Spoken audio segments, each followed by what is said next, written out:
In the ancient days, before the rise of the Western empires, the dark and terrible entities known as the Three Evils were exiled to the world of man. These eternal entities wandered throughout the waking world and fed upon the lusts of men, leaving chaos and attrition in their wake. The evils turned father against son and prompted many great nations into brutal and petty wars. Their exile from hell left them with an insatiable hunger to bring suffering and pain to all those who would not kneel before them. And so the three brothers ravaged the lands of the Far East for countless centuries. Eventually, a secretive order of mortal magi was gathered together by the enigmatic archangel Tyrael. These sorcerers were to hunt the three evils and put an end to their vicious rampage.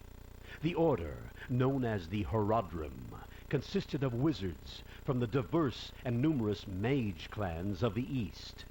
Employing disparate magical practices and disciplines, this unlikely brotherhood succeeded in capturing two of the brothers within powerful artifacts called soul stones.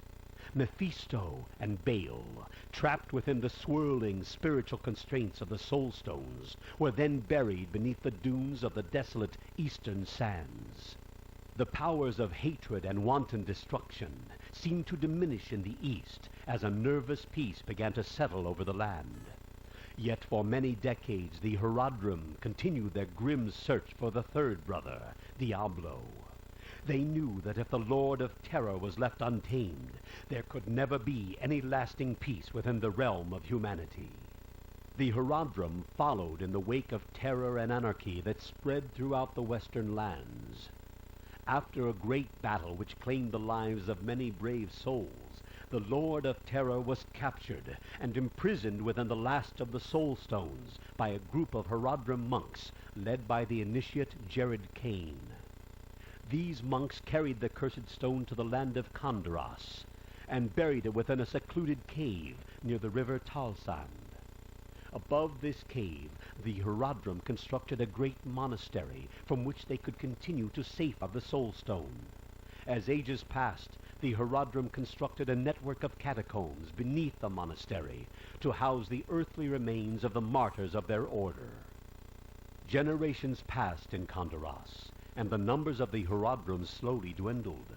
With no quests left to undertake, and too few sons to sustain their guardianship, the once powerful order faded into obscurity. Eventually, the great monastery that they had built fell to ruins as well. Although villages grew and thrived around the shell of the old monastery, no one knew of the dark, secret passageways that stretched into the cold earth beneath it. None could have dreamed of the burning red gem that pulsed within the labyrinth's heart.